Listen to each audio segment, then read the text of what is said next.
Bom dia, boa tarde a todos e todos. Sejam bem-vindos a esta sessão, seja de onde estejam. O meu nome é Muti, podem me chamar de Mai. Eu sou do Instituto para a Redução de Riscos de Desastre, baseados aqui em Xi'an. Sejam bem-vindos a esse seminário e vamos focar a apresentação do Guia para o Cartão de Pontuação e Priorização de Ações para a Redução de Risco. Este evento é organizado pela UNDRR e a RISE, e sob a guarda-chuva da Iniciativa 2030. A sessão de hoje vai ser em inglês, mas a interpretação em francês, português e espanhol. Podem clicar aquele ícone do globo para selecionar a língua que quer ouvir. E a sessão de hoje terá 90 minutos. Quero anunciar também algumas questões organizacionais.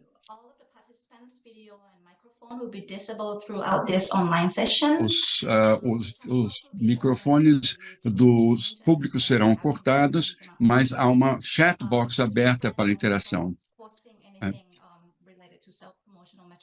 Então, por favor, não postem no chat box mensagens de autopromoção. E as perguntas são bem-vindas nessa caixinha de perguntas mais tarde na sessão. Então,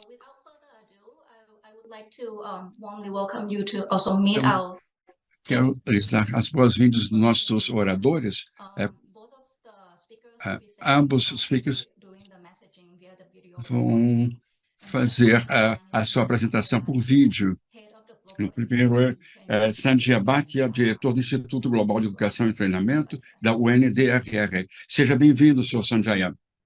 Sejam bem-vindos a essa sessão tão importante sobre a priorização dessa cartão de pontuação de resiliência a desastre.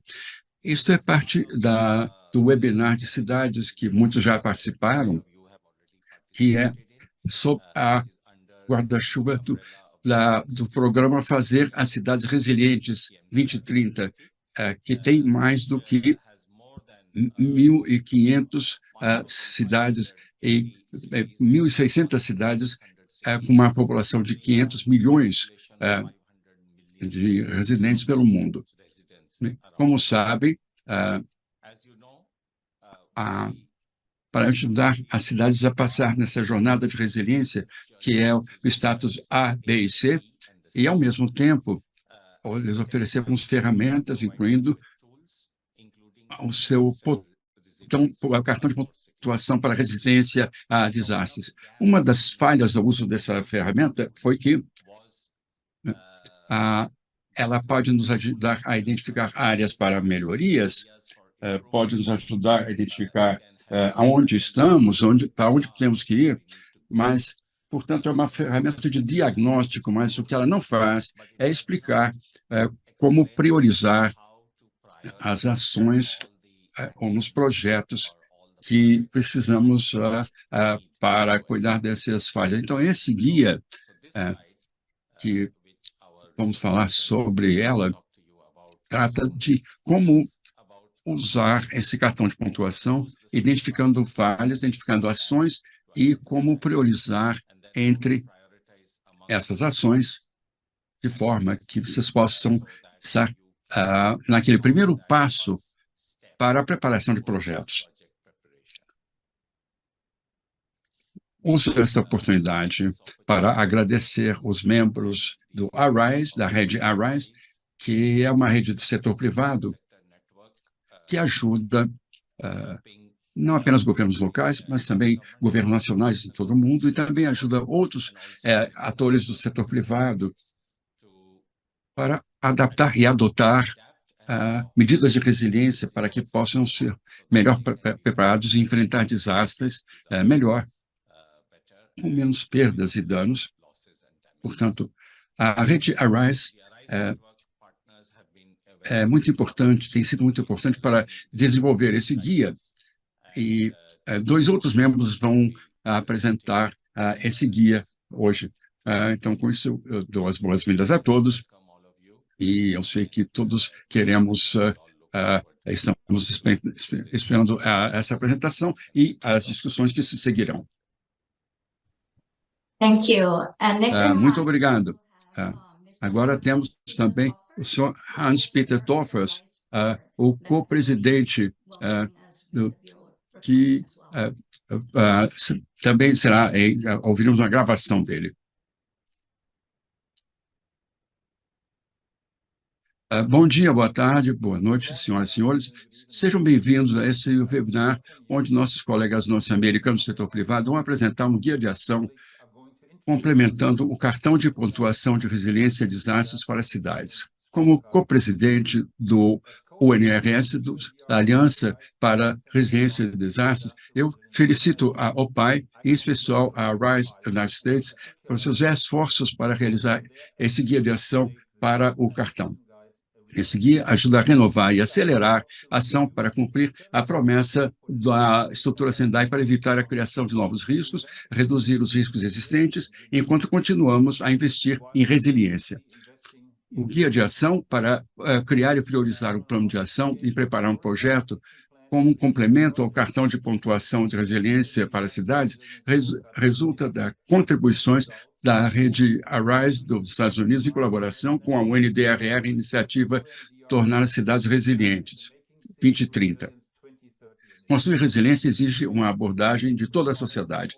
A nível local, as cidades devem enfrentar seus pontos fracos e fortes em várias áreas, como infraestrutura, saúde, bem-estar, educação social, econômica e ambiental.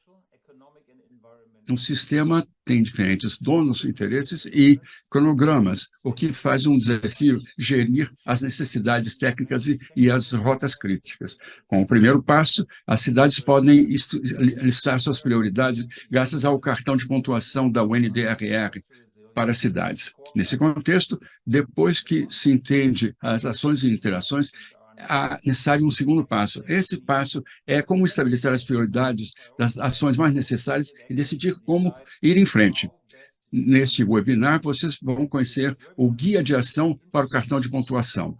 Os oradores vão lhes explicar a metodologia e como estabelecer as prioridades usando o sistema que usa as prioridades usando dados do cartão de pontuação. Esse guia foi construído levando em conta feedback dos governos e stakeholders. E para dar aos setores do setor privado é essencial para implementar a revisão de meio termo. O trabalho da RISE, em colaboração com o setor público e outros atores, ajuda a fazer a redução de riscos num plano de trabalho e focos, 4 horas de focos, pequenas empresas, infraestrutura, finanças e seguro, além do early warning para todos os atores.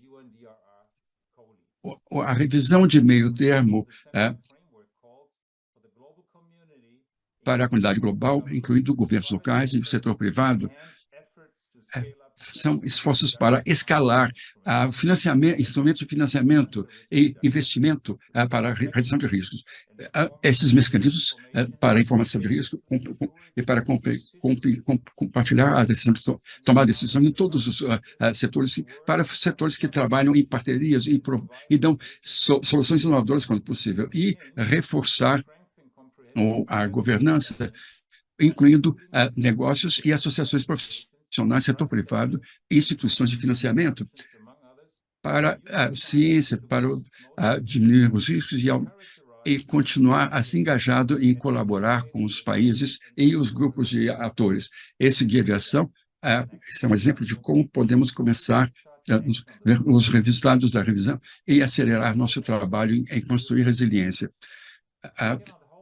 O contexto framework da ESG envolve toda a sociedade, o que reitera a importância do NCR 2030 e a iniciativa RISE, em colaboração entre eles, porque eles aceitam o desafio de trabalhar com todos os atores e pensam uma abordagem de resiliência. Com isso, quero passar a palavra ao moderador e desejo a todos uma reunião de sucesso e intensa. Muito obrigado.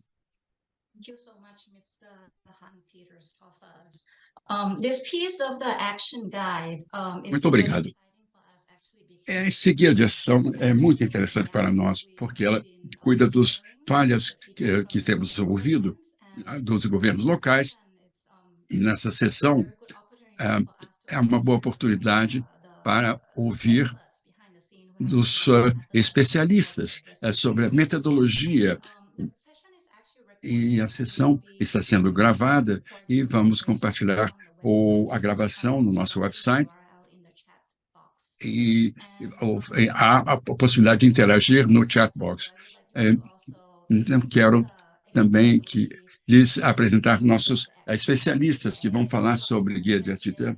E hoje, em primeiro lugar, estão Peter Williams. Ele é o presidente da Arise nos Estados Unidos e ele é um engenheiro aposentado. Ele trabalha conosco há muito tempo e ele é o líder da ideia do cartão de pontuação original para as cidades. Ele fez isso desde a época que estava na IBM e continuou trabalhando no setor público e privado em acionar esse trabalho. E junto com Peters, temos também o senhor Benjamin Ryan, que é o professor na Escola de Medicina na Universidade de Melbourne, nos Estados Unidos, e ele também foi a estrutura básica em desenvolver esse cartão de pontuação, incluída o aspecto de saúde pública e também o sistema de alimentação. Então, ele tem muita experiência trabalhando e apoiando governos locais e desenvolvendo uma metodologia sobre a priorização das ações. Então, vamos dar as boas-vindas a ambos os oradores. Passo a palavra para que nos mostrem o que é o Action Card. Vocês têm a palavra. Muito obrigado. Eu tinha uma grande expectativa de ver essa apresentação. Estou trabalhando duro no conteúdo desse guia de ação. E temos a expectativa de mostrar isso para todos. No tempo que temos disponível, só poderei mostrar uma visão geral da metodologia. Teremos grande prazer em voltar com uma sessão mais detalhada, se isso for necessário. Mas há muito material disponível sobre o guia de ação. Estamos tomando muito cuidado de criar modelos, formulários pré-definidos que as pessoas possam usar. Então, uma vez que estão na apresentação, ouçam a gravação e vejam os materiais e vejam a rúbrica da metodologia, e aí teremos o prazer de voltar e ter sessões mais detalhadas ou sessões de perguntas e respostas. Então, gostaria de lhes mostrar a minha tela.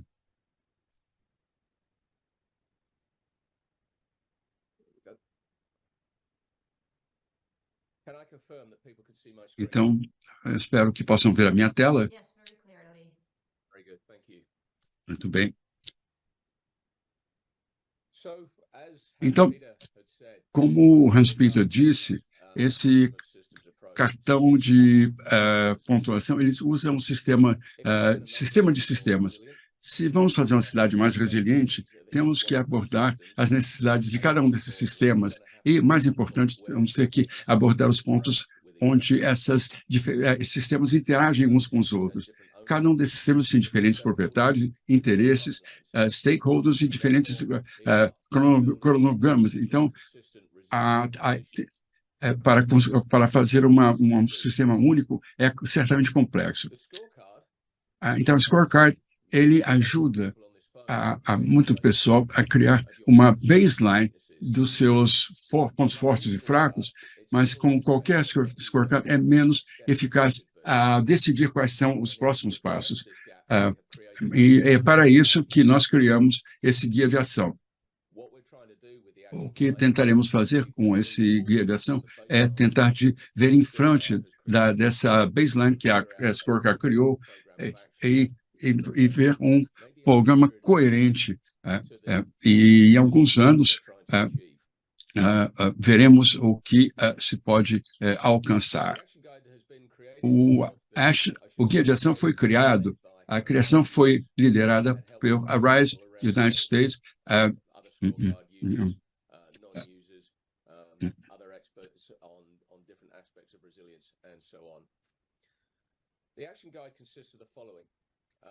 O guia de ação consiste no seguinte: um sumário para identificar as necessidades.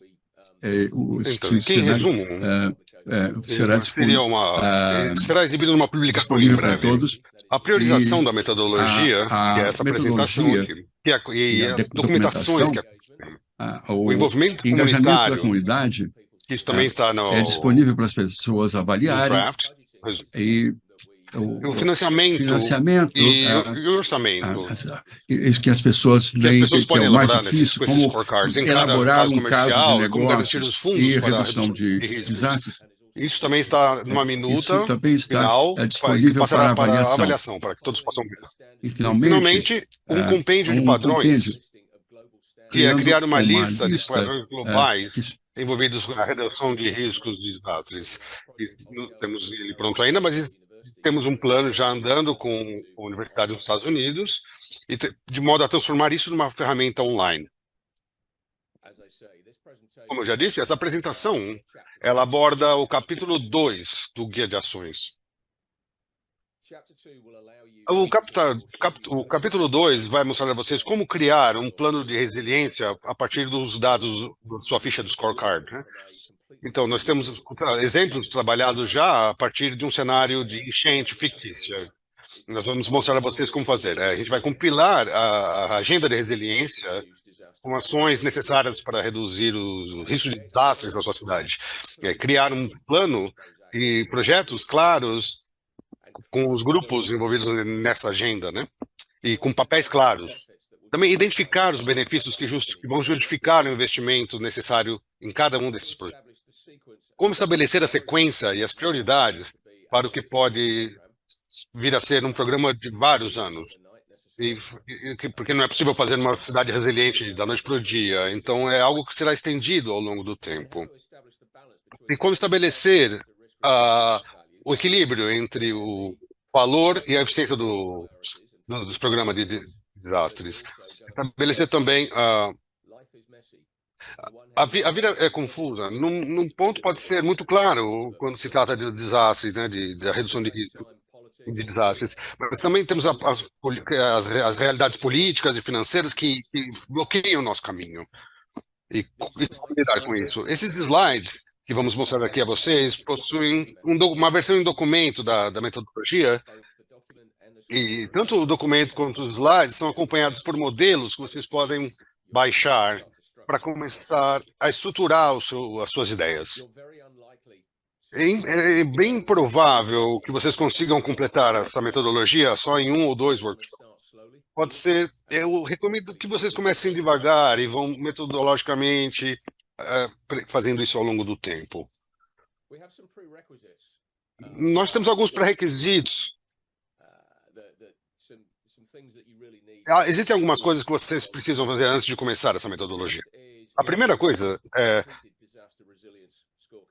é uma ficha completa de redução de riscos de desastres. E temos uma versão dessa ficha. Isso pode ajudar também no sistema de saúde pública, sistema alimentar, o anexo para pessoas com deficiência e a herança histórica e cultural. O segundo pré-requisito é a visão de redução de riscos.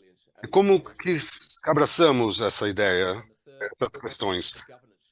Outra coisa é a estrutura de governança para essas atividades de DRR, que incluem modelos sobre como estruturar o governo e outras partes envolvidas no seu plano. Só como uma rápida lembrança, temos aqui os 10 essenciais. Essas são as coisas a preencher nesse scorecard, né, nessa agenda, e nós vamos ficar bem familiarizados com essa. Essa metodologia de priorização utiliza essas mesmas categorias. Então, eu já mencionei aqui alguns pré-requisitos na visão do DRR. Como você envolve a resiliência nessa visão? Nós precisamos disso nas metas de redução de riscos, de desastres, da sua resiliência, estão na área verde ou na área cinza. Nosso foco está na mitigação ou na adaptação? Quais são as áreas perspectivas para os cidadãos e para os governos? Os governos não conseguem fazer tudo, não podem fazer tudo. E como nós vamos trabalhar isso com nossos cidadãos? E como nós vamos trabalhar com as empresas? Se nós já não tiverem ainda já uma questão DRR, vocês vão precisar criar uma. Esse modelo mostrado aqui é apenas um exemplo de muito alto nível. Por exemplo, se nós temos um foco de visão em equipar as cidades para sobreviver a eventos de inundação, nós faremos isso maximizando a infraestrutura verde, uma análise cuidadosa dos códigos construtivos e também com o envolvimento da sociedade. E nós vamos ver esse progresso ao longo de 10 anos. Então, são somente exemplos fictícios para ilustrar alguns casos que temos em mente. Esse slide é um pouco difícil de ler e eu peço desculpas por isso. Então, seria melhor seguirmos o modelo, o template. O que nós queremos fazer aqui é indicar a cobertura que esse plano pode necessitar. Então, temos aqui essa coluna em azul escuro. Você precisará de várias ações com vários setores da sociedade e do governo. Por exemplo, recentemente, eu tive uma experiência com um estado aqui nos Estados Unidos, em que a pessoa que era responsável pela saúde pública, pelos aspectos de saúde pública na redução de riscos de desastre, na verdade, nunca foi apresentada para a pessoa que era responsável pelos setores de seguros nessa abordagem de redução de risco de desastre. Na verdade, isso nós conseguimos apresentar essas duas pessoas. Então, a maioria dos governos acontece a mesma coisa. Então, mesmo em empresas grandes, por exemplo, a IBM, quando eu trabalhei lá, tinha o mesmo problema. Havia pessoas com quem eu devia ter falado há muito tempo atrás, mas você precisa reunir essas coisas com diferentes governos de cidades e estados. Você precisa da representação da comunidade médica, de hospitais e clínicas. Provavelmente você precisa de representação de outras camadas do governo ou de outras cidades vizinhas. Então, e principalmente quando as cidades compartilham essa infraestrutura, também precisamos de organizações que representam essas cidades. Proprietários de casa, imobiliários de aluguel e outros participantes. Também precisamos de organizações da sociedade civil, sem fins lucrativos, voluntários e etc. Vocês precisarão de representação da empresa de comunicação local, de telefones, celulares, internet. De forma semelhante, as empresas de energia ou as empresas, se tiver mais de uma. E a mesma coisa com as empresas de abastecimento de água. Se você tem transporte público ou privado, ou aeroportos, etc., vocês precisam deles também. Vigilância sanitária, não. E representantes rurais, de fazendas, de plantações, por exemplo, se vocês estiverem numa comunidade rural. Nós precisamos. E para também pequenas empresas que participam da Câmara de Comércio, setores industriais e proprietários de empresas, por exemplo. E área de seguros, por exemplo. E também universidades, talvez, e da mídia, e de jornalistas locais. E pode haver outros também. É impossível fazer uma lista completa. A sua estrutura de governança para desastres deve incluir tudo isso. No entanto, não é sempre possível conseguir todos eles ao mesmo tempo. Então, alguns, às vezes, vão realmente resistir a fazer parte disso. Então, nós temos que começar com o que você já tem na mão e com o tempo tentar envolver as outras partes. Quando você conseguir reunir o grupo de governança, você tem que envolvê-los a preencher esse scorecard. Você ainda não tivesse feito isso, mas ainda existem 4 outras perguntas que precisamos responder. Essa é a estrutura da metodologia. Quais são os problemas? E quais são as causas raiz desses problemas? Isso é um mapa que você pode criar para a agenda de resiliência de que eu já falei antes. Como essas ações devem ser realizadas? Uma das tarefas é a agenda de resiliência. Como elas devem ser reunidas em uma agenda? Como os riscos devem ser, como essas ações devem ser planejadas e como ser financiadas? E por que devemos separar essas ações? Quais são os benefícios financeiros e não financeiros? E quando eles devem ser realizados e em qual prioridade? Então, existem 4 perguntas. O que, como, por quê e quando? Os benefícios financeiros e não financeiros também são o tema de um capítulo separado desse guia, como uma minuta final que estamos fazendo aqui, que já está disponível para vocês para revisar, para a revisão daqueles que estejam interessados. Então, vamos tratar agora da etapa 1. O que? Antes que eu passe para o Ben, que vai falar sobre as etapas 2, 3 e 4 da agenda. Então, a agenda de resiliência de alto nível identifica vagamente as ações que vocês precisam tomar para se tornarem mais resilientes. Tarefas específicas e prioridades virão mais para frente, nas etapas 2, 3 e 4, e o Ben vai falar delas. A etapa 1 em si tem 4 etapas. Ela resume o scorecard resumido, isso numa tabela que eu vou te mostrar, e as ações da agenda de resiliência que você vai usar para preencher essa tabela, essa matriz. E temos uma tela preliminar para que trata de custos. Então, a primeira etapa é resumir o scorecard. E esse formulário aqui, novamente, é o modelo que você pode utilizar para resumir o seu scorecard. Você vê aqui os 10 essenciais. E outro exemplo que nós vamos usar vai tratar do essencial 3 e 8, que estão aqui destacados aqui em amarelo. Então, você pode um resumo executivo desse scorecard. Quais são as principais coisas que saem, que surgem desse seu scorecard? Quais são as suas principais questões que você tem que abordar nesses 10 essenciais? Você rapidamente vai ter noção que muitos desses elos e as ligações entre esses temas a gente vai ver mais tarde, conforme a gente passa pela apresentação. Novamente, eu gostaria de enfatizar o exemplo e que esses exemplos são totalmente ficcionais, tá? São fictícios. Por exemplo, um exemplo de uma inundação numa cidade. Novamente, temos aqui um modelo para esse resumo que está disponível para vocês no link aqui mostrado no fim da página. Então, a agenda de resiliência tem uma tabela, uma matriz, e todas as matrizes têm fileiras e linhas. Então, vamos falar primeiro das fileiras. Esse também é um padrão. Nós podemos começar com esse padrão, e você pode achar que, de repente, ele é perfeitamente ajustável à sua situação agora, mas você também pode alterar isso. Então, por exemplo, você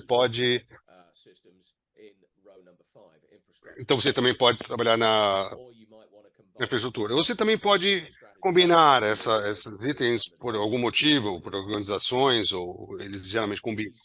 Mas quais são a sua visão, suas estratégias? Quais são os processos, qual é a sua organização, quais processos você usa e como esses processos vão ser realizados? Quais as informações são necessárias que sejam compartilhadas? Quais as infraestruturas e serviços devem? Quais aspectos naturais você tem para aumentar ou diminuir os riscos de desastres? Como nós envolvemos a comunidade? Esse é o item número 7. Isso é um assunto separado. e temos densidade de diferentes grupos dentro dela. Então, a próxima coluna, a próxima linha é a financeira. A arquitetura financeira do plano de preparação de desastres. Também vamos tratar disso. Então, essas são as colunas dessa tabela, dessa matriz. As colunas têm os 10 essenciais, de modo que quando você tem um cruzamento entre um dos essenciais e a linha, as ações podem surgir. Por exemplo, o essencial 4, nós temos o desenvolvimento, o 7, você tem o essencial.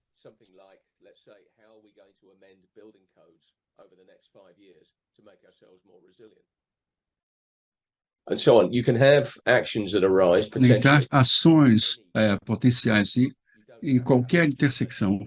Não precisam ter uma ação em cada intersecção, mas potencialmente pode ter uma ou mais ações em qualquer uma das linhas, intersecções de linhas e colunas. Aqui temos um exemplo do número 3. Como podem ver, temos a mesma estratégia de colunas, organização, processos e infraestrutura, meio ambiente, etc. E neste exemplo, qual é o essencial número 3? As pontos fracos estão nessa caixa amarela, que estão no resumo do scorecard. Então, as fraquezas são: não há orçamento, não há financiamento nessa cidade, não há proteção para a redução de risco. Então, as fontes potenciais de financiamento não foram abordadas. Então, não se consegue identificar de onde pode vir financiamento para as atividades RDSS. E também não acompanha o impacto, e também aloca recursos de forma desigual em diferentes bairros. Então, quais são as ações que podem se colocar nessa matriz para abordar essa questão? Pode-se ficar pensando nisso. Eu vou mostrar técnicas para brainstorming. Uma é criar um atlas de todos os fundos de financiamento potenciais e podemos dividir uma estratégia para obter dinheiro, que organizações abordar e em que termos vamos abordá-los. E o capítulo vai lidar especificamente com isso, como alocar possibilidades para o dinheiro que puder acumular. Essas são as questões estratégicas. Veja processos, por exemplo. Tem que criar um processo de orçamento para garantir os fundos, né? Tem que criar um processo para identificar os benefícios laterais para os gastos. Se gastamos esse dinheiro na redução de risco, que vantagens adicionais teremos? Por exemplo, se vamos criar uma área que é inundável por um rio, podemos criar um parque público. Esses são os benefícios secundários que pode ter. E isso pode ver nessa tabela. Uma vez mais, tem uma matriz vazia, branca, para poderem inserir os seus dados, como em outros modelos.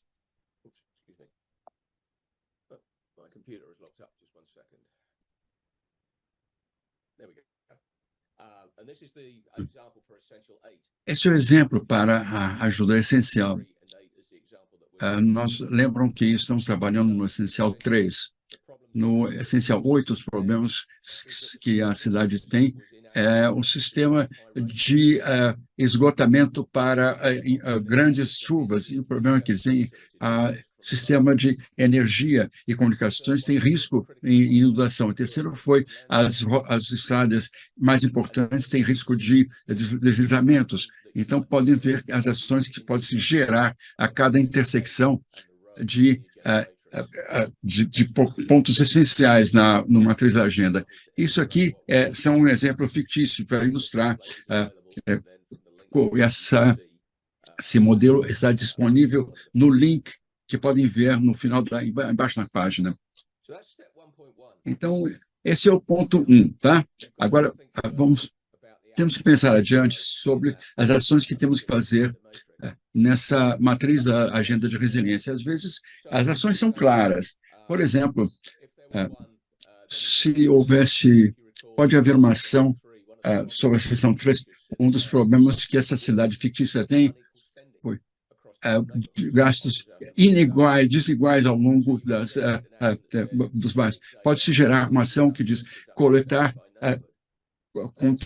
os dados de gastos por bairro. Isso é bastante claro, indica o que tem que ser feito. Você tem que fazer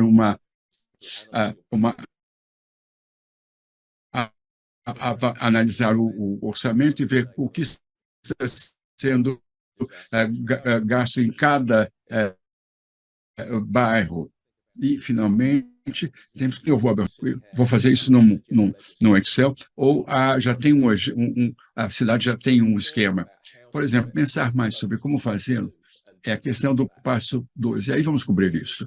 Nesse ponto, vocês podem pensar de qualquer coisa. Se você não tem ainda esse ponto a ser ilustrado, não se preocupe.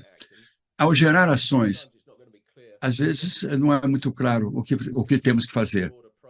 Temos duas abordagens amplas a pensar sobre o que você precisa. A primeira chamamos de consenso primeiro, o que é basicamente trabalhar com os atores da sua cidade e manter as soluções potenciais bastante vagas no começo e elaborar consenso sobre as ações mais importantes e fazer isso por brainstorming, discussões. Essas opções daí podem ser avaliadas tecnicamente mais tarde e transformadas em propostas concretas.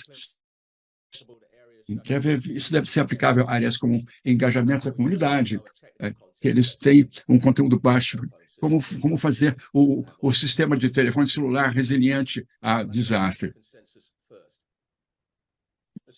Essa é uma forma. Primeiro, consenso. Segundo pesquisa primeiro.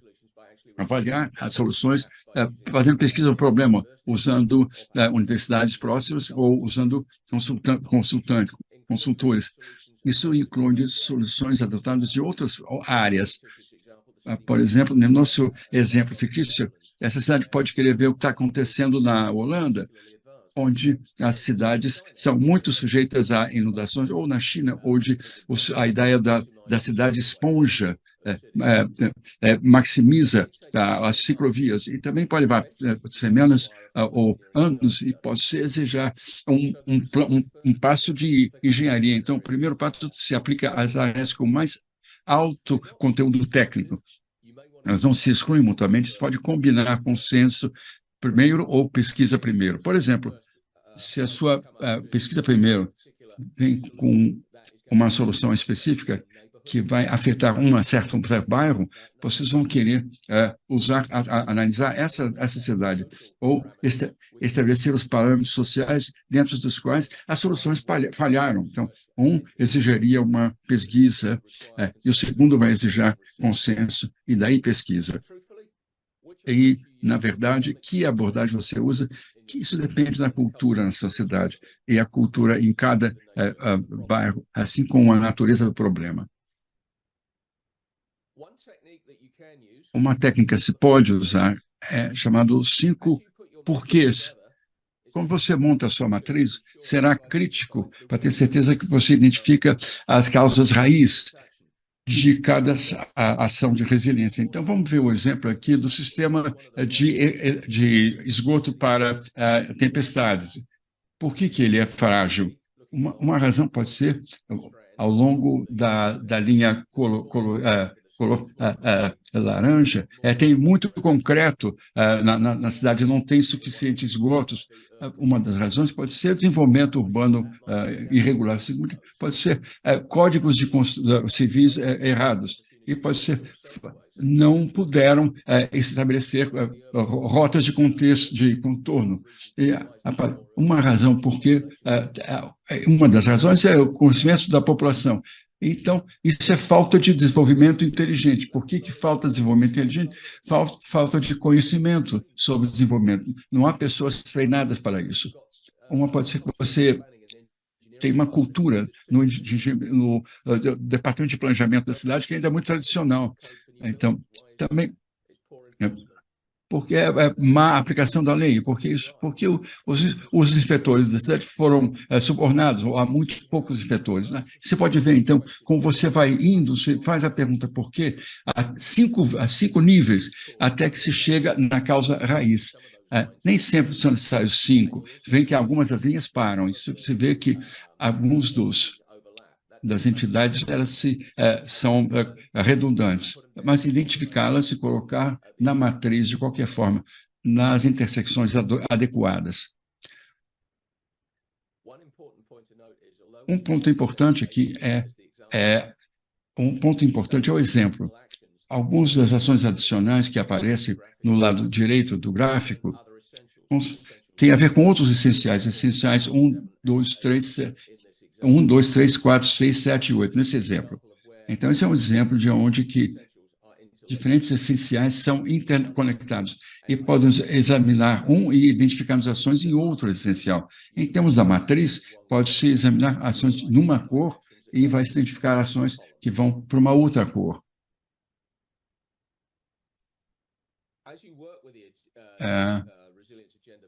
Então, o trabalho com essa agenda é diferente. Você pode usar flipcharts como essa, né, postar esses bilhetes. Esse pode ser melhor para grupos grandes, porque os grupos podem trabalhar juntos, e esses adesivos podem ir se mudando. Isso é uma excelente técnica, se está usando uma abordagem de primeiro consenso. Pode-se pegar o consenso direto num Excel, e se pode projetar esse Excel numa parede, se tiver suficiente. E se está trabalhando remotamente, você pode usar um Excel à distância, o Excel online. Podem também usar um whiteboard, uma tela, quadro branco à distância, um telequadro branco, se dispõe dele. Vamos falar mais sobre custos e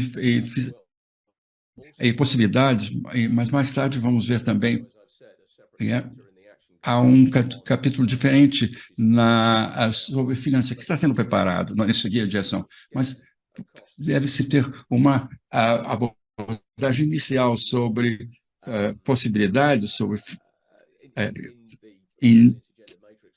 na matriz da agenda de resiliência, queremos identificar as coisas que não adiantam para nada e queremos ter ideias básicas sobre o que vai ser caro, o que vai ser difícil.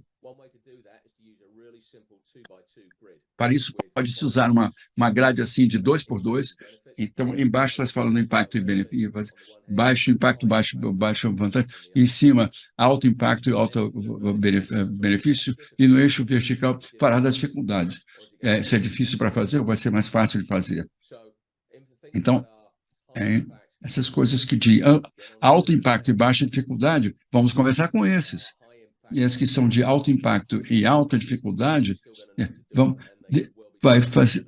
eles podem ser transformacionais. As coisas de baixo impacto, talvez deve fazer primeiro. E se são de baixo impacto e alta dificuldade, provavelmente, talvez você deva fazer, porque eles são essenciais. Talvez você pode decidir que você precisa de um capítulo sobre a rede elétrica, e o impacto vai ser muito alto em caso de inundação, mas isso é mais importante que outras coisas, então tem que incluir no seu programa. E é necessário ir à frente e atrás, para frente e para trás, nesses passos 1 a 4, onde você faz um brainstorm, você tem que avaliar e ver essa tela inicial de custo e possibilidade e viabilidade. Isso conclui a minha sessão da apresentação. Passo agora para Ben Dry para continuar, e o Ben vai continuar a fazer os slides. Ben, você tem a palavra agora. Muito obrigado, Peter.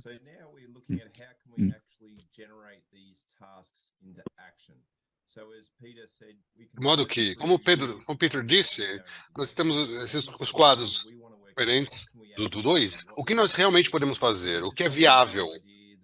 ele teve ótimas ideias que talvez não possamos fazer tudo agora, ou temos uma ótima ideia do que nós já podemos fazer. Isso é parte do processo que você pode ter para saber o que acontece e identificar tarefas e agregar essas tarefas em projetos e definir as fases do projeto e as durações dele.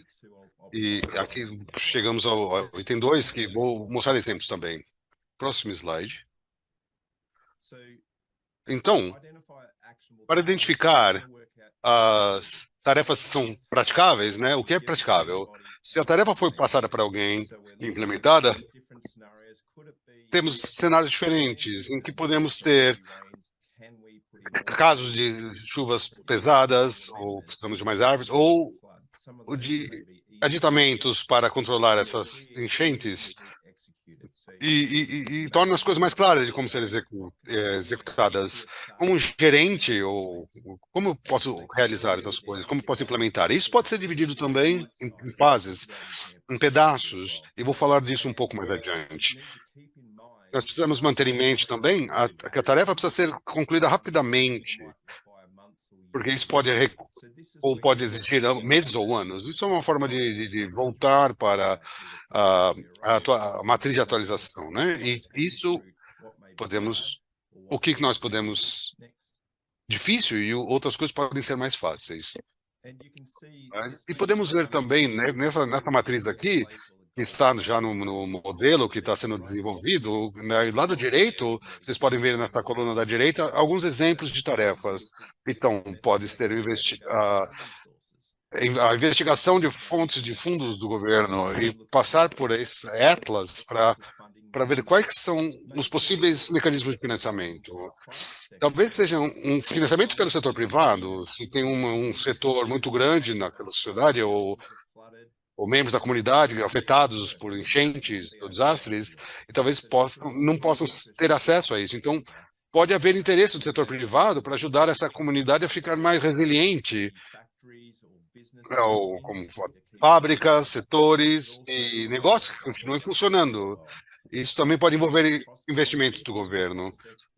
Então, nós podemos ter uma lista cruzada com fontes do que pode ser feito e qual a facilidade disso, e também identificar as partes envolvidas. Como o Peter estava falando sobre as partes envolvidas, é fazer um sistema de sistemas de abordagem. Pensar nisso como os secundários, os participantes secundários terciários que podem fazer parte disso. Então, identificar os participantes, testar ou simular exercícios, isso é muito bom de ser feito também. E também, se você está trabalhando em gestão de desastres, pode fazer exercícios com diferentes cenários, situações de desastre, e medir, fazer medições disso. E também pode passar a uma definição verde dessas tarefas, do processo dessas informações, e como são compartilhadas as informações, para então seguir adiante. Então, construindo isso, a infraestrutura, então, topografia, geologia. E por que temos essa infraestrutura? É porque temos concreto que exacerba o risco de enchentes? Talvez um programa de plantação de árvores possa diminuir o risco de deslizamentos e alagamentos. E as estruturas de infraestrutura possam talvez criar um grupo de trabalho conjuntos, porque existem impactos não tradicionais que talvez precisem ser abordados. Se você pensar nos ambientes, talvez você possa ver outros ambientes que possam maximar os efeitos e utilizar a água das enchentes, ou áreas de recreação que possam ser alagadas. Então, desenvolver também alguns aspectos de esponja em alguns locais. E quando você olha para a comunidade, você pode ajustar os planos e trazer também a comunidade para garantir que você está refletindo as expectativas dessa comunidade, porque se você não tiver o envolvimento da comunidade, será muito difícil conseguir a resiliência nesse projeto. E Então, temos aqui as tarefas e as ações possíveis. Próximo slide. Então, gerando as tarefas. E aqui é que nós criamos os itens de trabalho. Todo esse processo passa pelo realmente criar um sistema que possa categorizar, identificar e e implementar essas tarefas. Aqui, por exemplo, nós vemos pelos 5 porquês, temos o planejamento. A área de planejamento pode ser importante. Então, talvez devamos criar um material de treinamento. Então, talvez a gente esteja com as medições erradas, medindo coisas erradas, aspectos errados. Então, são as medições. Então, talvez os inspetores não sejam bem pagos, talvez isso tenhamos custos adicionais, talvez devemos discutir outras áreas e buscar e trazer os inspetores entre regiões para conversar. Então, existem maneiras diferentes para passar pelos 5 porquês, para encontrar soluções potenciais para essas tarefas. Então, conforme você faz isso, deve-se pensar como eu faço isso. Então, ok, como treinar o departamento de planejamento? Mas como fazemos isso? Então, você precisa também garantir que você tem o material de treinamento apropriado para isso.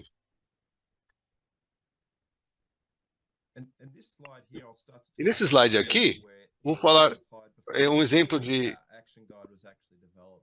antes desse programa ser desenvolvido. Então, antes de criar tarefas de ação, talvez seja melhor reuni-las em projetos e administrá-las e para elaborar um programa de tarefas e melhorar nossa resiliência. Nós talvez tenhamos uma meta exploratória e talvez num período de 5 até 10 anos para que você possa conseguir adiante.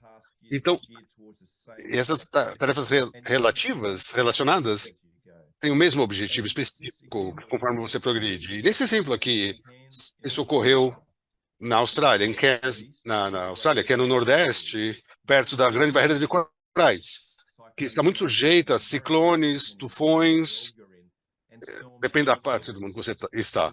E isso aumenta os riscos. Esse cenário aqui, o hospital está bem em frente à água e muito vulnerável a tempestades. Então, parte dessa preparação para o plano de resiliência é avaliar esse risco durante uma enchente e ver o que a comunidade quer.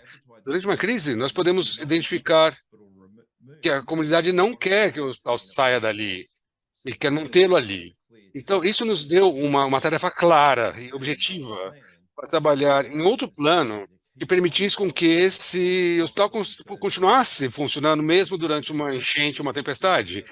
Então, um exemplo disso é construir instalações de cuidados de saúde que pudesse fornecer esses benefícios renais, de diálise, etc. E como fazer com que ela continuasse a funcionar e também mantivesse o benefício de saúde. Mas, então, talvez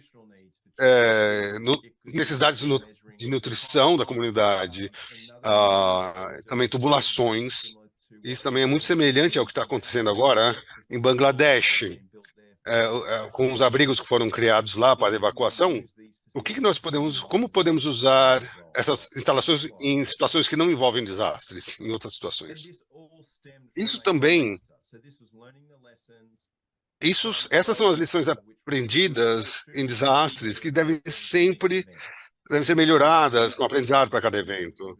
Em 2011, tivemos um momento muito importante, que foi o furacão Katrina, e também um ciclone na Austrália. O hospital foi evacuado.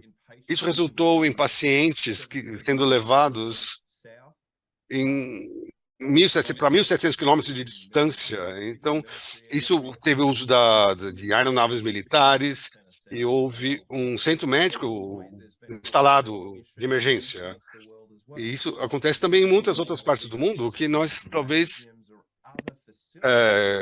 queremos possamos usar estádios ou escolas para fornecer assistência médica com médicos e enfermeiras.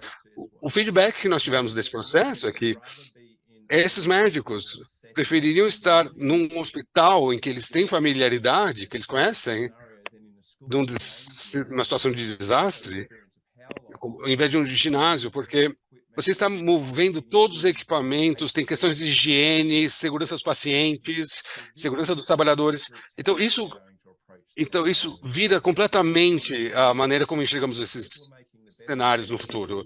Então, temos que fazer as melhores decisões, tomar as melhores decisões com as informações que temos e fazer o melhor uso delas.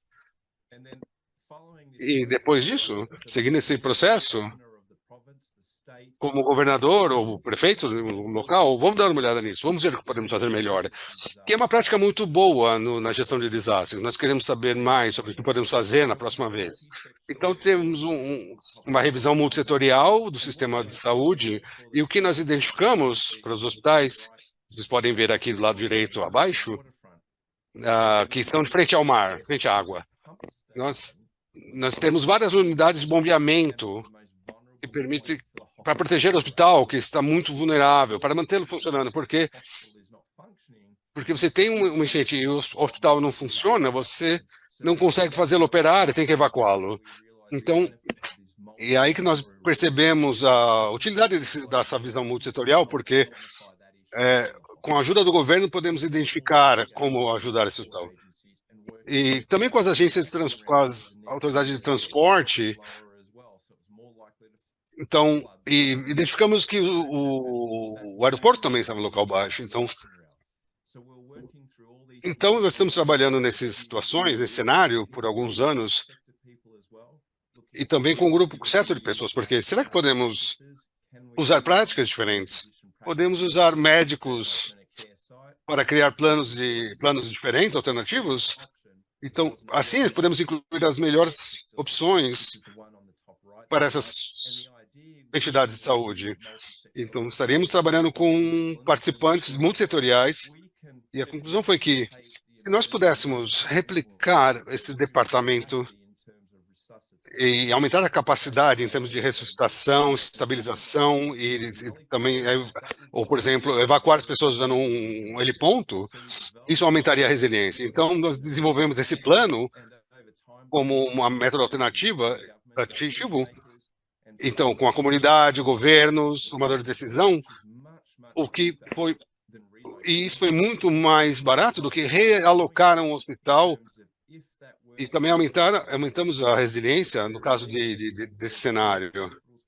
Com poucos, helicópteros possam ser trazidos para evacuar as pessoas e estabilizar. Isso é um exemplo.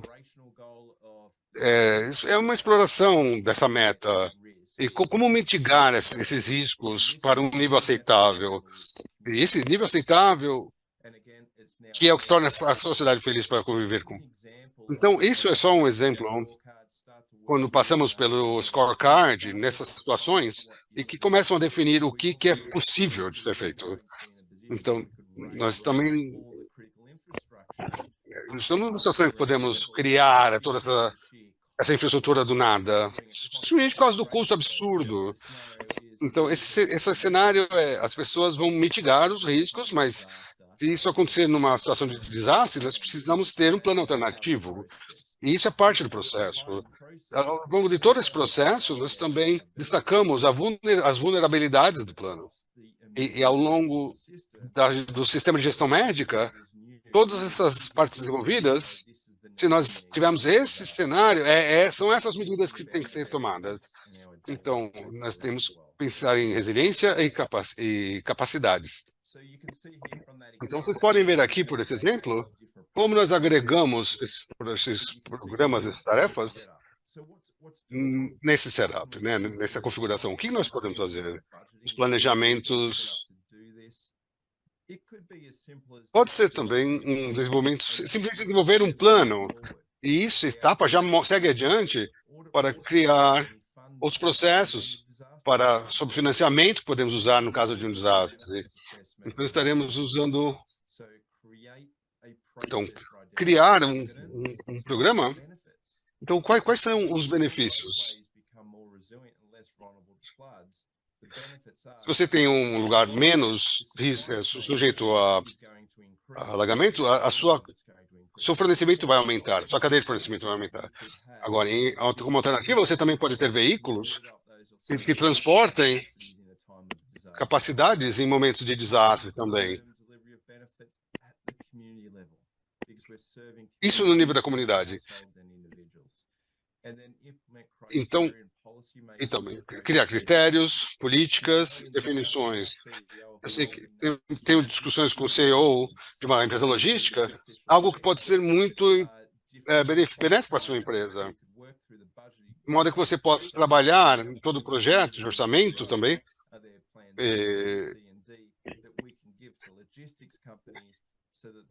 itens que podemos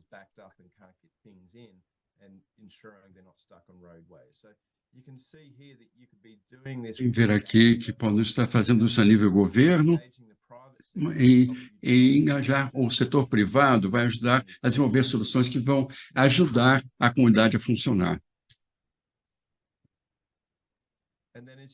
E agora, à medida que continuamos a agregar os projetos, começamos a estudar além dos essenciais das categorias. Todos fizeram a sua parte. Essas são focadas no grupo médico, então, estimular o processo para ter certeza de que se está passando pelos 5 porquês. O que se pode fazer seguida. E outro ponto é quando queremos ver quais são os projetos. Vocês podem ver o planejamento urbano, querem estudar diferentes abordagens. Pode estar pensando como foi feito na Holanda. Na Holanda, eles têm que viver com as inundações, é o cenário típico. Se você trabalha numa área que tem incêndios florestais, como mitigar o risco de incêndios florestais? E assimilar projetos de riscos de inundação, identificar onde estão as condições da camada de água subterrânea. Será que temos que recondicionar as áreas de área e levar essas áreas para outras áreas? E isso pode ser transformado em lugares seguros? Será que nós nos afastamos de conflito? Podemos ter serviços alternativos ou ambientes mais seguros para a retenção de água. Vocês podem ver uma equipe de gestão, stakeholders e organizações comunitárias, e muitas vezes o setor não tradicionais, a gestão, terão as soluções para um dado cenário. E nós vimos isso durante a pandemia, que não foi o governo que conseguiu as vacinas, foi o setor privado que conseguiu as vacinas, facilitado pelo governo. É aqui que se vê, além daquela estrutura clássica, vendo soluções de parte do setor privado, porque são eles que oferecem esses mesmos serviços todos os dias, então eles conhecem melhor a comunidade. E queremos criar termos de referência, estabelecer um aspecto de encontro, o que nós chamamos, porque queremos criar aquele ambiente que as pessoas possam discordar, mas ter boas discussões e trazer soluções.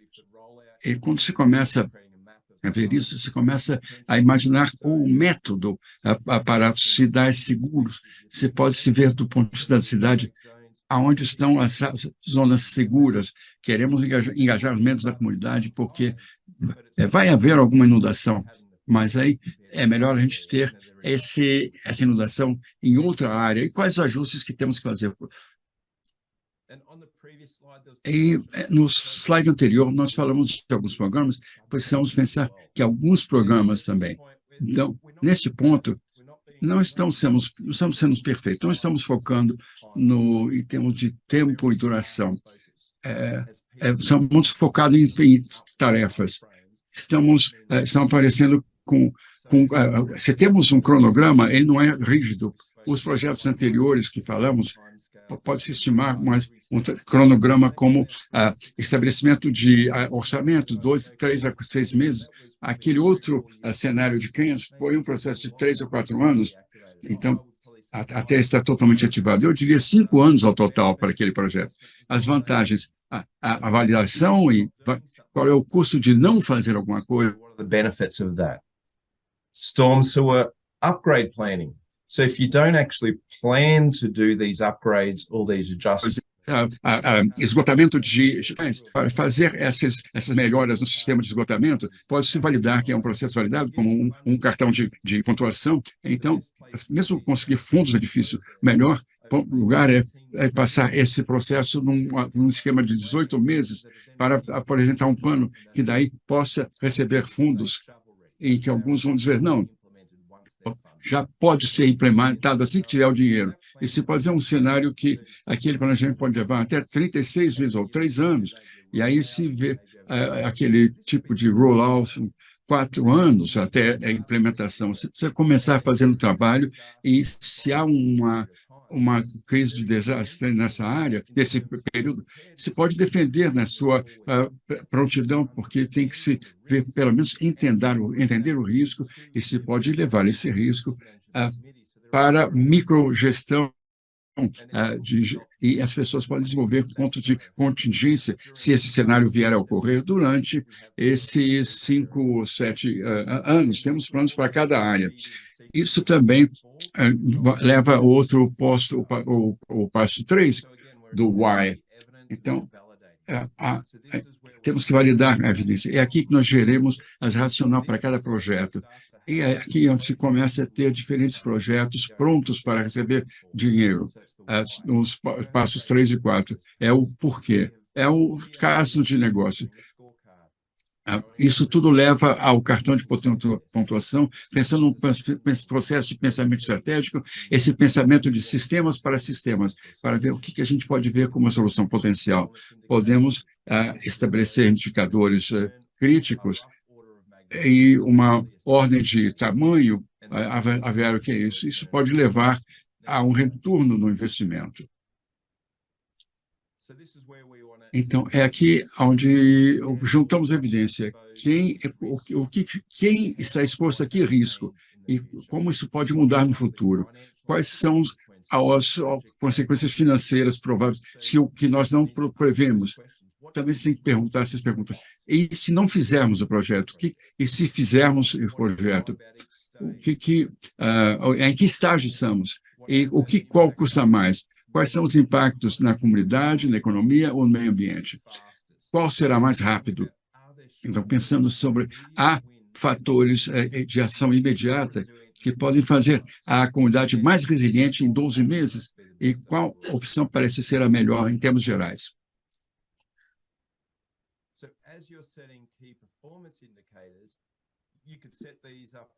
À medida que fazemos esses indicadores chaves de desempenho, pode falar 12 milhões de dólares em 5 anos. E recuperação. A recuperação não é barato. É mais barato evitar que ocorra. É muito mais barato. Então, será que podemos demonstrar isso em termos de dinheiro? E também quantificar, por exemplo, o número de imóveis exposto numa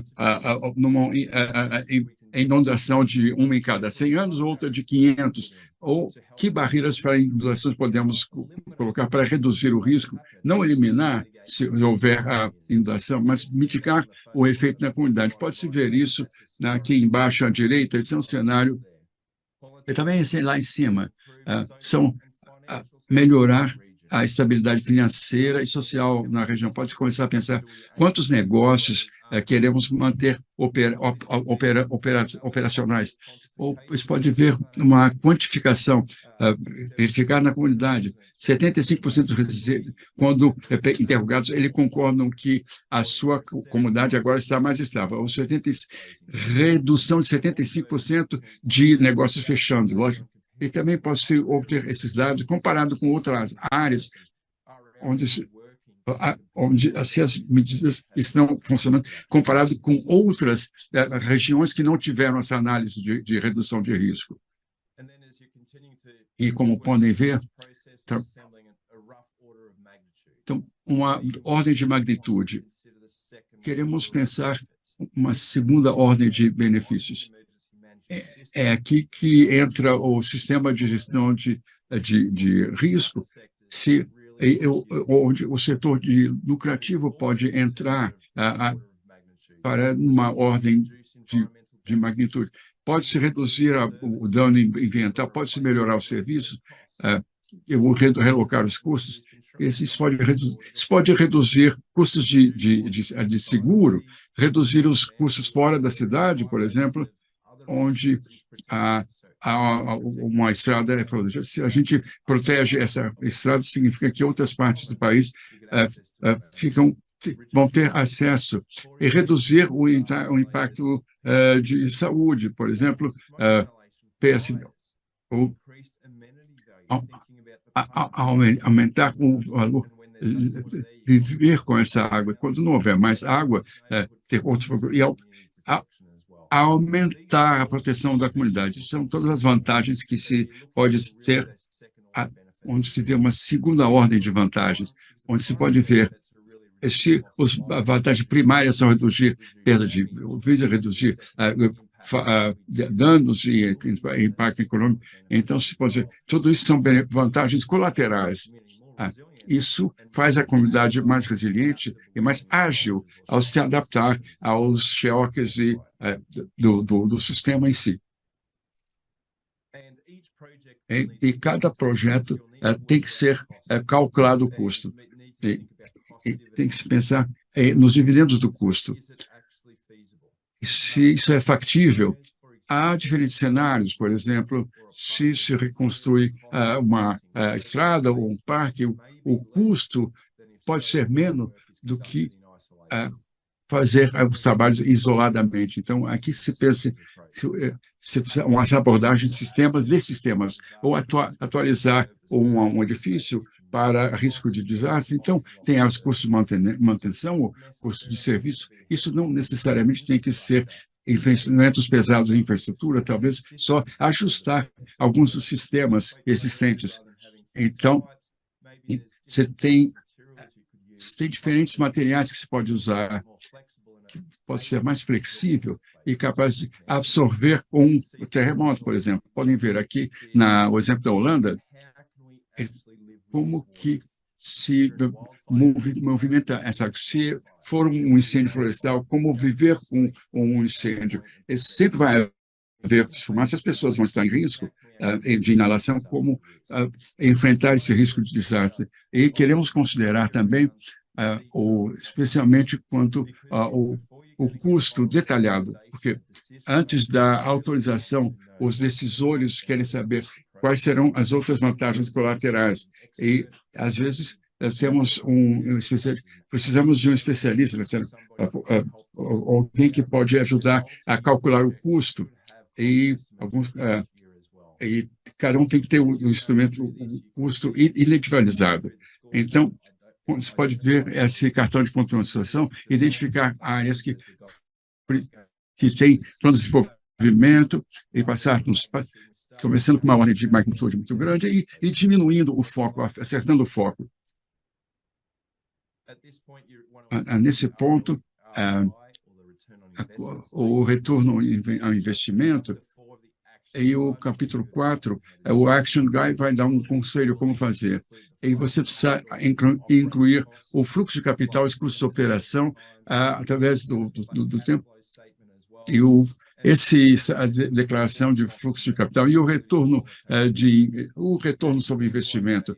Esse exemplo que eu dei do financiamento alternativo, esse é um processo que deve ser feito e precisa ser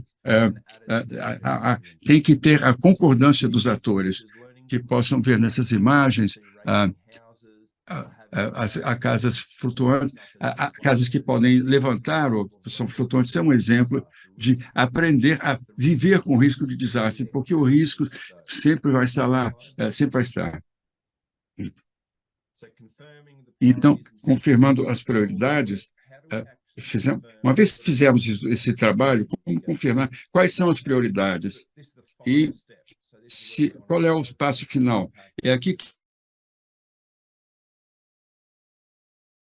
que queremos dar prioridade. Em termos de dificuldade, essa grade que falamos antes é difícil, baixa dificuldade, alto impacto. Ou pode ser, alguém vai fazer, ou se o impacto é alto e a dificuldade é baixa. Sim, então vamos fazer isso, mas implementar esse projeto. Isso pode ajudar a priorizar e também vai ajudá-lo a justificar aos líderes da comunidade por que estamos fazendo certas coisas agora e não outras coisas.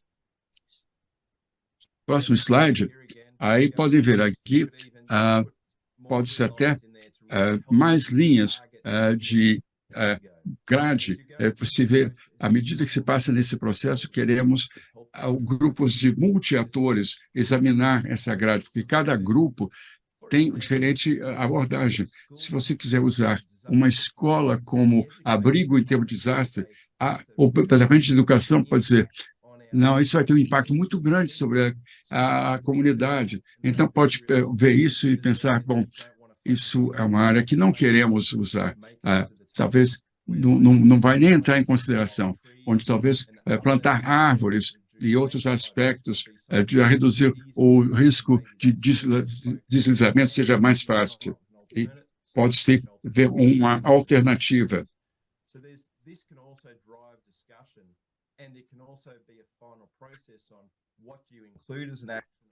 Plano, o que você inclui como uma ação e o que você não inclui como uma ação também. E usando esse exemplo, vocês podem ver a validação dos negócios, uma configuração de orçamento. São os aspectos mais fáceis de fazer. Nós precisamos que eles sejam implementados para seguirmos adiante. E aí podemos desenvolver um projeto para tempestades e tubulações, por exemplo. Nos Estados Unidos, por exemplo, a melhoria dessas coisas ocorreu em Miami Beach. Nós podemos ver a validação das empresas, dos negócios, por exemplo, no desenvolvimento dessas tempestades. Então, podemos ver esses planos municipais. E também voltamos também e passamos por esse processo ao longo de um período de tempo, só para garantir que você pode avaliar o seu progresso e manter controle do andamento das coisas.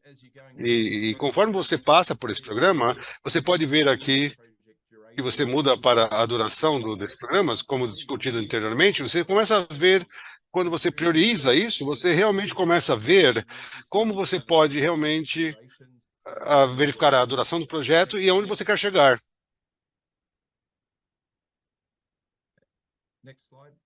Próximo slide. Um exemplo, como reunimos isso, foi com a ajuda da PETA. Isso é um exemplo de como você pode aplicar esse scorecard na sua comunidade.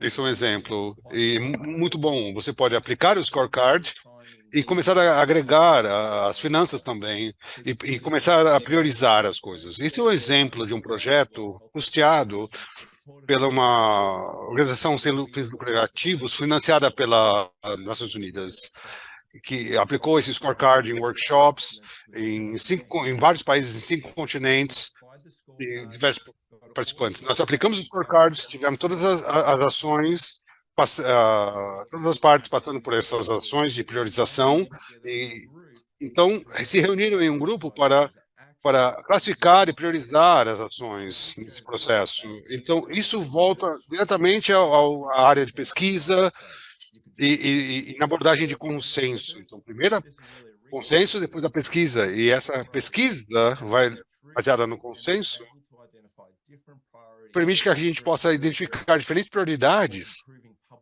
para melhorar, por exemplo, a resiliência da saúde pública. E áreas, por exemplo, que não têm questões médicas, mas sim de abrigo às comunidades. Outras coisas que estão fora da área hospitalar, como reforçá-las, como reforçar o atendimento básico e o acesso a pessoas com doenças crônicas, como diabetes, por exemplo, e outras questões médicas, como reforçar as questões de ecossistema. Então, podemos ver aqui, em termos da resiliência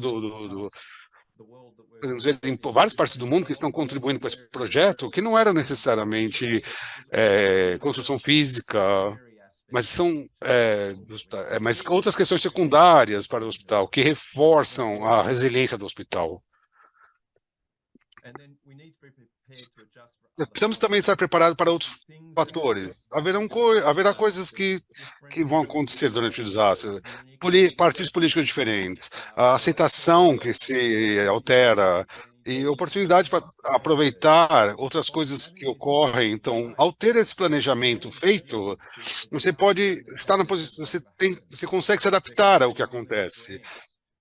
Pode haver um limite de concessões e você pode ter que repor essas coisas em 48 horas, por exemplo. Você pode justificar o gasto de dinheiro e também usar esse apoio político para poder se ajustar a esses fatores. E é isso que, principalmente, devemos voltar e reaplicar esse processo dentro de 3 a 5 anos como parte do seu plano de desastres na sua comunidade, estado ou em nível nacional também. E passo para você, Peter. Muito obrigado. Então, isso inevitavelmente foi uma passagem rápida sobre diversos pensamentos, diversas ideias. Eu disse logo no início, eu vou reforçar aqui, o que as pessoas devem fazer é dar uma olhada nesse material e estudar esse material e pensar sobre os exemplos, olhar os modelos. E depois de ter feito isso, nós vamos ficar muito felizes de voltar aqui e responder qualquer perguntas que vocês possam ter e tentar ajudá-los na melhor maneira possível e sobre a metodologia e mais detalhes. Mas quando vocês preencherem isso, vocês devem ter uma estrutura de governança que é, na verdade, um pré-requisito para começar. Vocês devem ter um conjunto de projetos que abordam desastres e cumprir as tarefas. Uma descrição para cada projeto, com os principais medidores, né, os key performance, os indicadores, e também uma sequência desse programa, e um cronograma acordado com todas as partes envolvidas e com a comunidade. Depois de concluir isso, a próxima etapa será continuar com os detalhes, a investigação técnica, por exemplo, para o trabalho de engenharia que será necessário, por exemplo, continuar a identificar fontes de financiamento e retorno de investimentos que se aplicam a esses fundos e o guia de ações que será coberto mais detalhadamente, e também garantir que as partes interessadas concordam com o que você vai fazer. Definir o seu departamento que vai cuidar disso, que irá gerenciar esse programa de desastres e as atividades incluídas nele. Começar o trabalho que nós chamamos que na verdade que oferecem mais benefícios, e também revisitar esse programa regularmente com base no seu progresso, nas situações financeiras e também nas questões políticas e assim por diante. Então, isso conclui tudo o que nós tínhamos a dizer hoje. Então, agora eu passo a você e talvez você possa responder algumas perguntas agora. Sim, muito obrigado, Peter e Ben. Isso foi muito abrangente e nós podemos ver aqui como desenvolver essa metodologia. E temos que dizer que isso dá uma abordagem sistemática para analisar sobre essa avaliação e nos ajuda a entender e identificar essas priorizações que têm que ser feitas no scorecard. Então, precisamos entender essas prioridades. A apresentação, na verdade, capturou também as metodologias adicionais para colocar essas metodologias e colocá-las em um pacote e usar essas ferramentas e também avaliar como serão implementadas. Existem algumas perguntas aqui que eu estou vendo aqui na caixa de comentários, e eu vou pegar algumas e eu vou tentar ser mais sistemática da maneira como estamos recebendo as perguntas. Então, algumas perguntas relativas sobre essa abordagem de múltiplas etapas para a implementação. Uma pergunta: qual etapa você acha que é a mais desafiadora e por quê? Existe alguma dica para superar esse tipo de dificuldade? Segunda, você acha que essa etapa é aplicável a todas as cidades, todos os tipos de cidade, ou podem haver dificuldades, com complexidades, com governos, com sistemas de governo? Alguma dica ou sugestão para que as cidades comecem a fazer essa mudança e a priorizar essas coisas? Não, a etapa mais dificuldade geralmente é a primeira. E só para começar e entrar nesse sistema. Então, as cidades vão encontrar questões diferentes e problemas diferentes, e isso vai depender de onde você está. Vai depender muito do quanto trabalho já foi feito antes, ou se você está cobrindo, está abordando essa questão agora, do zero. É verdade que isso requer bastante tempo, e uma comunidade pequena pode achar um pouco mais difícil de reunir essas coisas todas. Você pode por essa passar por essas coisas essas questões em menos detalhes, só para ter um guia geral, genérico. Então, necessariamente, é necessário levar as coisas ao nível de detalhes. Em algum ponto você pode precisar fazer isso, porque existem muitas questões de engenharia que precisam ser feitas na sua comunidade. Então, isso uma hora ou outra tem que ser feito. E então você sabe onde está construindo e o que você está construindo. Mas para começar, você pode usar essa metodologia num nível mais alto, pelo menos para definir seus objetivos e planejamento. Isso vai fornecer a você uma orientação para que você possa chegar a mais detalhes. Então, você tem uma comunidade ou uma universidade local que pode te ajudar. Na Nova Zelândia tem uma que nos ajudou a identificar isso, onde os alunos preencheram esse scorecard, e esse scorecard foi usado pela cidade para trabalhar, e pode ser feito com projetos de universidades para completar essa metodologia. Existem diversas outras opções, que obviamente, se você puder pagar, seria ainda melhor. Você pode pagar, por exemplo, ou pedir uma empresa local que ajude nesse trabalho de planejamento. Então, existem diversas opções.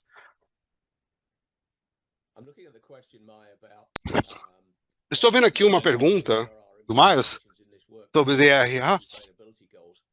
Como vai a questão da sustentabilidade? Assim, absolutamente. Existe uma enorme interconexão entre sustentabilidade e resiliência. E existem algumas coisas que você pode fazer que vão melhorar tanto a sustentabilidade e a resiliência ao mesmo tempo. Algumas outras coisas são resilientes, mas não são sustentáveis. E algumas coisas são sustentáveis, mas não são resilientes.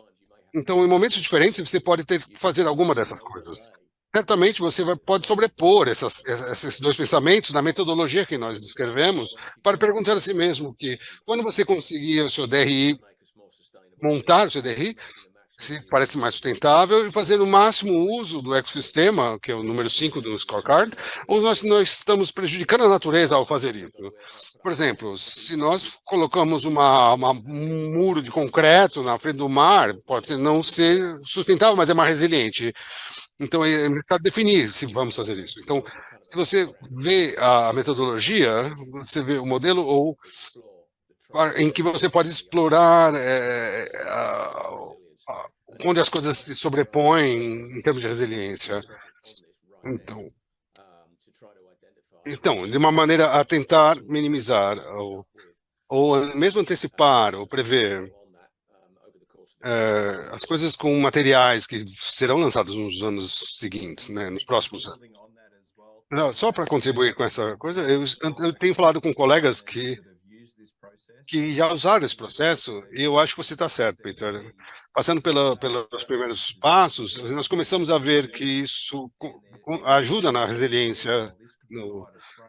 Isso pode fornecer um quadro, e nós tivemos várias reuniões sobre preparação de desastres, e isso essa conexão nos leva a uma direção, uma orientação que ajuda a desenvolver uma agenda de resiliência, colocar as pessoas mais nos trilhos e envolver as partes envolvidas, interessadas. Eu acho que colocar isso no seu processo regular, de maior preparação, e nós estamos desenvolvendo isso para isso, em um período de 5 anos, com scorecards, continuam retornando a nós. E isso pode ajudar a levar o seu projeto adiante. Algumas outras perguntas aqui. Nós estamos integrando esse scorecard com outros planejamentos. Eles têm sido usados junto com, por exemplo, eu acho que eu vejo isso na Cidade do México, onde eles usam o scorecard e também o Rockefeller 100, lado a lado, um com o outro. Dessa forma, eles podem ser usados juntos e o resultado de um geralmente ajuda o outro. Então, a pergunta final, como a África pode lidar com esse scorecard, com a fraca governança e a pouco acesso à água? Então, eu acho que a abordagem lá é, pelo menos, ter um grupo que tem um plano para abordar os temas que precisam ser abordados. Por exemplo, principalmente ter um plano para identificar quais são as causas raiz, quais são elas, e perguntar a si mesmo se o que é necessário dentro desse grupo. Quando você coloca esse plano, monta esse plano, você vê o que é necessário e você vê a agenda em geral, você começa então a fazer o lobby com governos para estudar as coisas nas campanhas políticas, por exemplo. Então, essa questão não é fácil de responder. Sabemos que a vida às vezes é complicada. Então, é assim que eu enfrento as coisas, pelo menos limpar a mente e um grupo e uma co-conspiração, um grupo conspirativo. Então, limpar a mente e ter claro na sua mente o que você quer fazer. E aí você começa a fazer o lobby para isso. Existe uma pergunta final aqui. Eu acho que nós vamos ter uma última pergunta, e por questões de tempo.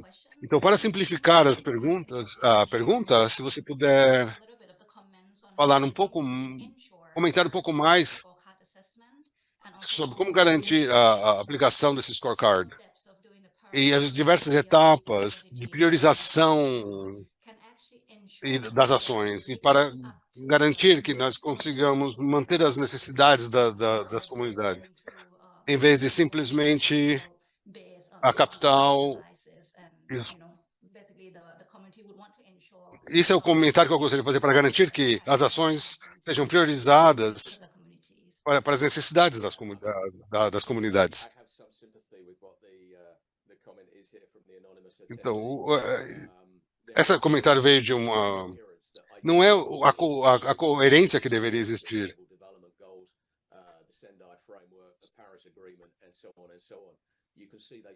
Pode-se ver que esses dois fatores se sobrepõem. Mas não é muito claro aonde que isso vai funcionar juntos. Isso é uma das coisas que estamos tentar abordar com esse trabalho sobre sustentabilidade e resiliência. A outra parte trata-se de falar do ponto de vista demasiadas cidades têm esse tipo de planejamento do ponto de vista de dados mais precisos, porque as cidades têm uma voz mais forte. Então, isso vai ser aquele que incorpora as necessidades de todos os diferentes setores.